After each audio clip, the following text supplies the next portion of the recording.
नमस्कार विद्यार्थियों।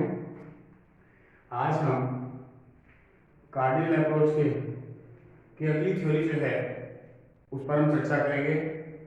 जैसा कि पूर्व व्याख्यान में मैंने आपको उपयोगिता मापन के दो कंसेप्ट बताए थे।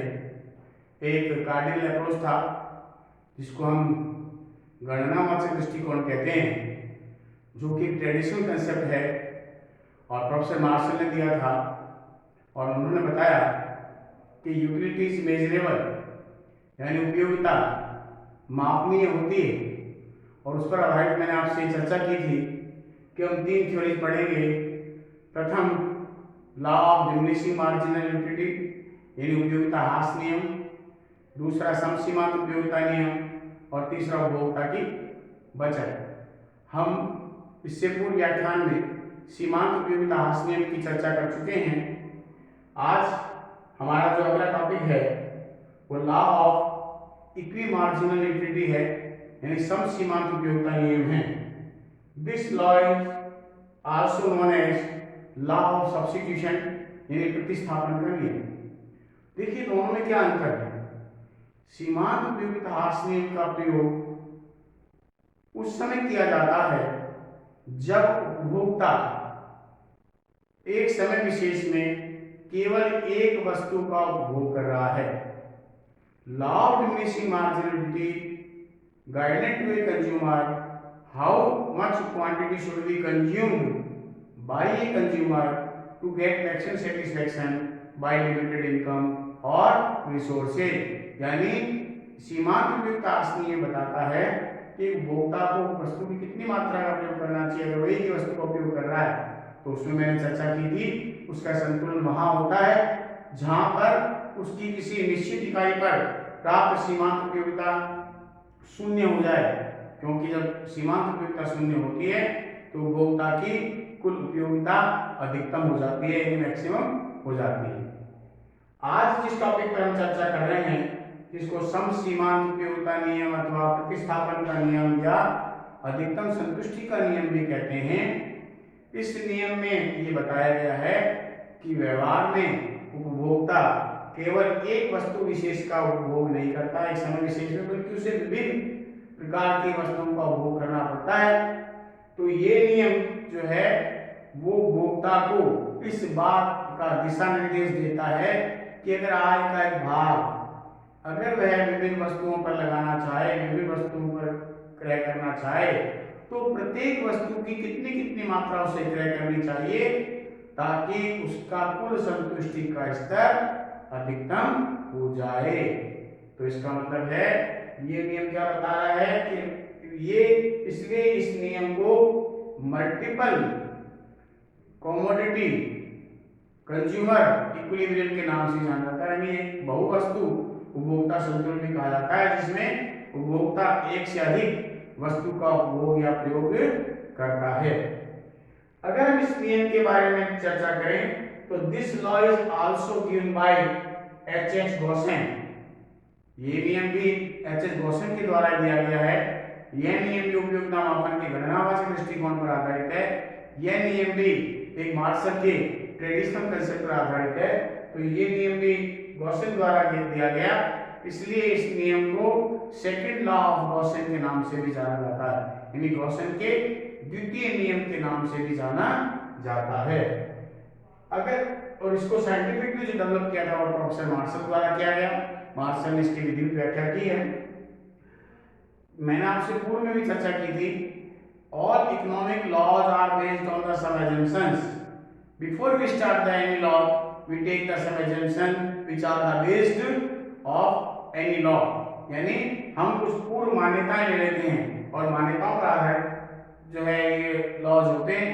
मान्यता लेने से हम इन्हें पूर्ण रूप से जो है क्या कर सकते हैं, बिल्कुल स्पष्ट रूप से उसकी व्याख्या कर सकते हैं। तो उसी प्रकार से इस नियम का प्रतिपादन जब मार्शल द्वारा किया गया, विधिवत रूप से इसको दिया गया, इसीलिए एच.एच. गॉसेन में था, इसलिए इसको गॉसेन का द्वितीय नियम भी कहते हैं। लेकिन इसकी कुछ मान्यताएं प्रोफेसर मार्शल ने दी। क्या थी? नंबर 1, कंज्यूमर इज रेशनल, यानी उपभोक्ता विवेकशील है। ये माना गया है कि assume that consumer is rational the main aim of a consumer to get maximum satisfaction by limited income or resources, यानी उसका उद्देश्य क्या है, सीमित आय से अधिकतम संतुष्टि प्राप्त करना है। नंबर 2 है no change in income taste and preferences. ये माना गया कि उपभोक्ता का आय, फैशन, रुचि, स्वभाव में किसी प्रकार का परिवर्तन नहीं होता है। नंबर 3 मान्यता दी गई marginal utility of money is constant, यानी मुद्रा की सीमांत उपयोगिता को स्थिर माना गया है। जबकि ऑर्डिनल अप्रोच में प्रोफेसर जी.आर. इसने लिखा है कि मार्शल ने जिस चीज से मेजर किया है, मेजरमेंट का आधार मनी को माना है, उसकी खुद की वैल्यू स्थिर नहीं रहती। लेकिन इस सिद्धांत को स्पष्ट करने के लिए यहाँ मार्शलवादी अर्थशास्त्रियों ने ये माना कि मुद्रा की सीमांत उपयोगिता को स्थिर मानना है, उसमें किसी प्रकार का चेंज नहीं होता है। फिर एक consume units are divisible nature, इसमें यह माना गया है उपभोक्ता के द्वारा जो भी विभिन्न इकाइयों का उपभोग किया जाता है वह डिविजिबल है। और डिविजिबल वो होती है छोटी छोटी इकाइयों में आप बांट सकते हैं, जैसे ऑयल है और ये सब चीनी है, ये सब चीजें छोटी छोटी इकाइयां बढ़ सकती है। लेकिन जैसे फ्रूट्स हैं, बाईसाइकिल है, घड़ी है, पंखा, ये डिविजिबल नेचर के नहीं है, नॉन डिविजिबल है, उसको एक इकाई के रूप में लेना पड़ता है। इसलिए इसमें ये मान लिया गया क्यों, क्योंकि लाभ सब्स्टिट्यूशन का मतलब यही है कि उपभोक्ता क्या करेगा, अपनी आय को विभिन्न वस्तुओं पर व्यय करेगा। और ऐसी स्थिति में अगर डिविजिबल नेचर में नहीं मानेंगे तो consumer is not able to get the maximum satisfaction by limited income और रिसोर्सेज, इसलिए इसको डिविजिबल माना गया है। फिर utilities of the goods are independent nature, देखिए ये इसमें माना गया है कि जो भी वस्तुएं उपभोक्ता उपयोग कर रहा है, उपभोग करेगा, वो इंडिपेंडेंट है और उनकी उपयोगिताएं भी क्या है, इंडिविजुअल है, व्यक्तिगत अलग अलग है, स्वतंत्र है। फिर एक concept of utilities are addictive nature. Addictive nature का मतलब होता है कि जो उपयोगिता मिल रही है वो योग करने योग्य है, यानी योग करने का मतलब है जैसा कि आप स्टैटिस्टिक्स में पढ़ते हैं CF क्युमुलेटिव फ्रीक्वेंसी जिसको आप बोलते हैं, एडेड होती है एक की उपयोगिता। कहते भी हमें relationship between total utility and marginal utility पढ़ा है कि total utility sum of marginal utility होती है, यानी कुल उपयोगिता सीमांत उपयोगिताओं का योग होती है।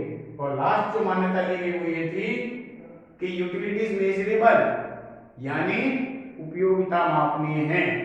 मैंने आपको पूर्व में बताया था मार्शल का जो गणनावाचक दृष्टिकोण है जिसको आप कार्डिनल अप्रोच कहते हैं, उसमें ये माना ही गया है कि उपयोगिता को मुद्रा रूपी मापदंड द्वारा मापा जा सकता है, यानी मुद्रा द्वारा मापा जा सकता है।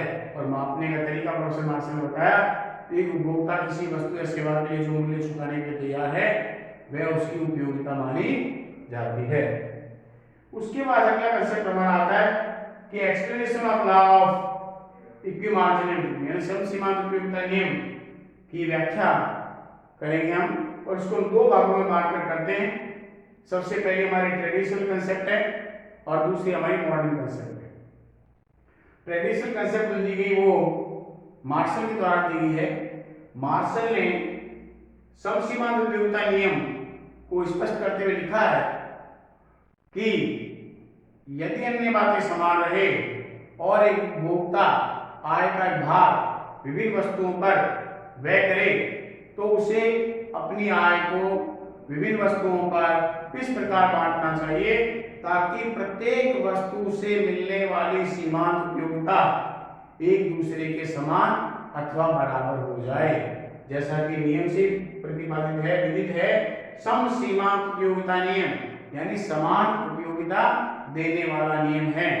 तो इस कंसेप्ट में जो लिया गया है उसमें यह बताया गया कि अगर मान लीजिए उपभोक्ता के पास व्यय करने के लिए 7 रुपए है, जिसे वह ए और बी वस्तुओं पर व्यय करना चाहता है, बाजार में ए और बी वस्तु का जो मूल्य है वो 1 रुपये प्रति इकाई है, और विभिन्न वस्तुओं से मिलने वाली जो सीमांत उपयोगिताएं हैं वो इस तालिका के द्वारा स्पष्ट है।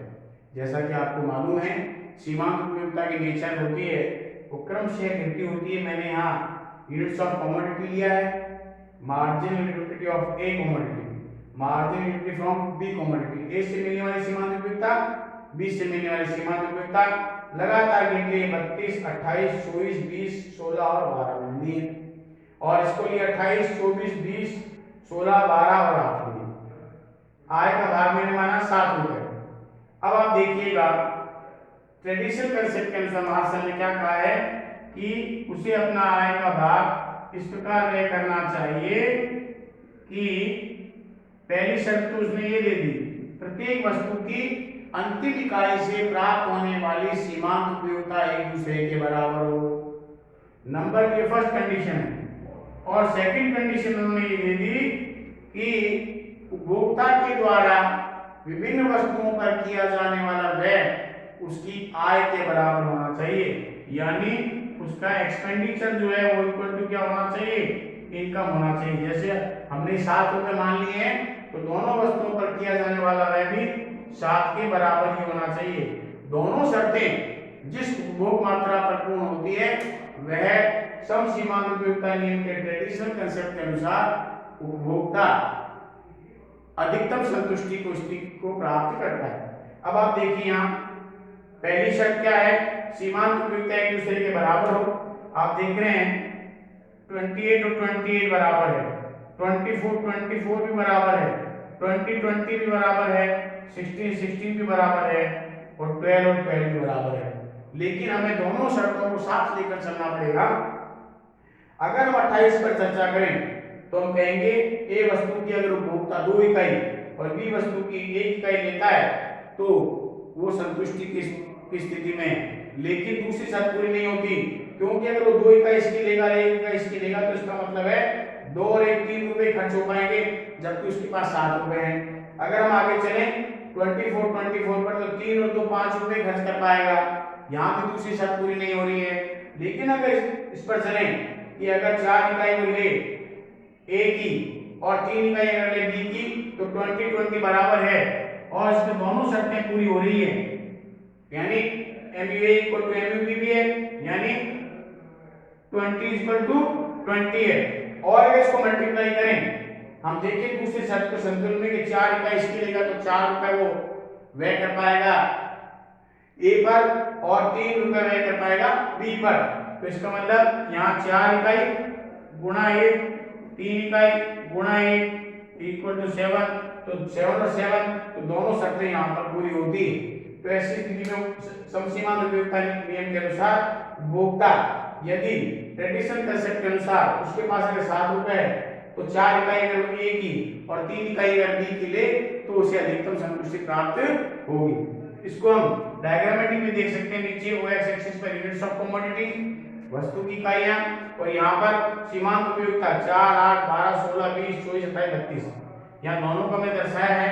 और यहाँ पर देखिए इस पर ये जहाँ 20 पर दोनों जो है पूरी हो रही है तो इसको हम सम सीमांत उपयोगिता रेखा कहते हैं, क्योंकि यहाँ पर इस स्थिति में जो है वो 20 दोनों की जो है वो सीमांत उपयोगिताएं पूर्ण होती है।